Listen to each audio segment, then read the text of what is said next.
Здравейте, казвам се Илан Бекирски, занимавам се с мода, шоу-бизнес, фитнес, като цяло съм персонален треньор, изготвям хранителни програми и режими и обичам работата с хора.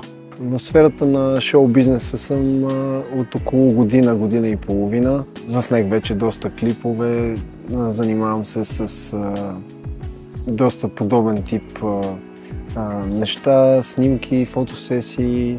Като цяло ми доставя удоволствие, харесвам и да го правя, защото по този начин изразявам себе си по един или друг начин. Това ми доставя доста голямо удоволствие и се надявам и на хората, които ме гледат, по същия начин да влияе на тях това нещо. От година и половина се занимавам с мода и шоу-бизнес. Преди това съм сменял доста други работи и истината е, че никога не е късно да следваш мечтите си, когато човек е устремен, когато е целенасочен, когато вложи цялата си енергия в това, което обича. Рано или късно резултатите сами идват и според мен не трябва да се отказваме от мечтите си. С фитнес професионално се занимавам от около година и половина, като изготвям режими. Тренирам доста усърдно, тъй като по този начин мога да поддържам целогодишно форма, заради това, че снимам различни реклами, клипове, неща свързани с работа зад кадър. Така че аз трябва да бъда подготвен през цялото време физически. Точно поради тази причина режимът е много важен. Колкото са важни и тренировките, толкова са важни и хранителните навици, защото без тях просто няма как да постигнем и да поддържаме формата, която ни е нужна по принцип на по-високо ниво. Каквото даваме на организма, той това ни отвръща реално. Не може да го излъжеме, не може да го подлъжеме. Някои хора казват, аз консумирам много малко храна или аз консумирам малко захар, не се получава по този начин. Или си стриктен и следваш целите си, тренираш усърдно, реално за да получиш резултати или просто си губиш времето. Собственика на Half магазин се свърза с мен чрез Instagram, тъй като беше видял мои фотосесии, моя работа, реално, която съм свършил преди това. И явно му е допаднало това, което правя и начина, по който изглеждам. Колкото до днешната фотосесия, за да направя цялото това нещо, да изглежда окей, смисъл да съм достатъчно дефиниран, да изглеждам по този начин,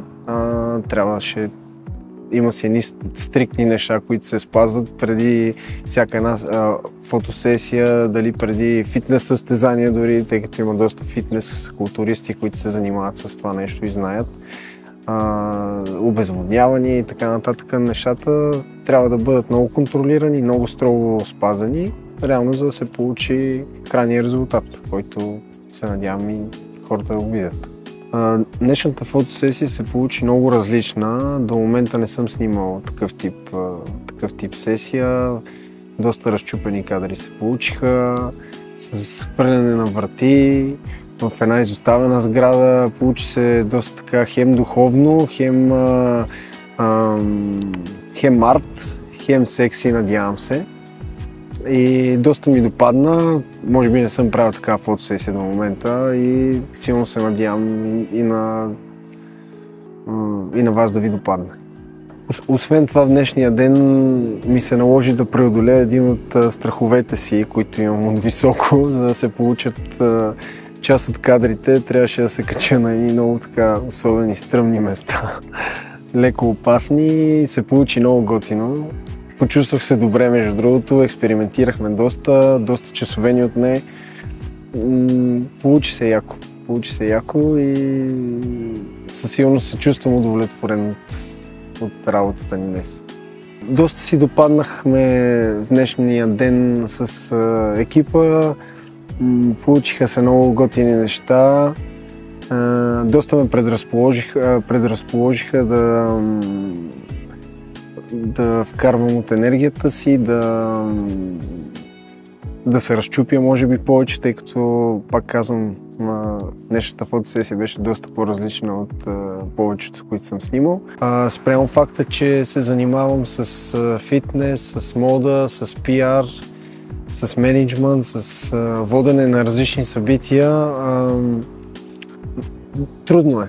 Трудно е понякога, защото наистина ми отнема цялото време и не мога да си позволя особено излизания, ходене по кафета, загуба на време, тъй като съм ангажиран почти цял ден, от сутрин до вечер, но всъщност това ми носи доста голямо удоволствие, тъй като когато обичаш работата си, не мисля, че го усещаш по този начин. Дори целият ти ден да отива, ти работиш и знаеш, че не губиш времето си, влагаш цялата си страст и енергия в това реално, което обичаш. Така че мисля, че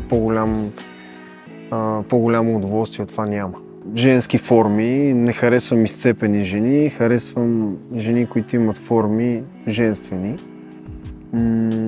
Може би дупето ми е фетиша в една жена. След лицето, второто нещо, което гледаме това. Мъже или жени? Категорично жени. Каква жена би ме впечатлила? Жена, която има какво да ми даде умствено, интелектуално. Да, със сигурност визията е супер важна и няма как без нея, тъй като не мога да бъда впечатлен от жена, която не се поддържа или не изглежда добре, но просто търся жена, която има нещо на втория етаж. Във визията на една жена ми допада и харесвам най-вече женствените й форми, тъй като това е нещо, което според мен ме прави мъж, тъй като харесвам форми, не харесвам слаби и прекалено нацепени жени, защото според мен мъжете трябва да бъдат такива.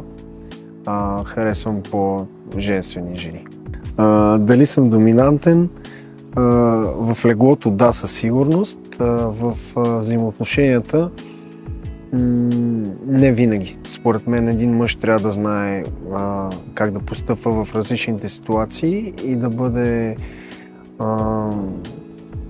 бъде мъж преди всичко. Да отстоява позицията си, да отстоява нещата, които казва и да застава зад думата си, защото това е, може би, най-важното мъжко качество. Боксерки или слипове. По принцип харесвах боксерките, обаче след последната сесия със сигурност май слиповете ми допадат вече повече. Обожавам аромата на една жена, дори си имам любими аромати.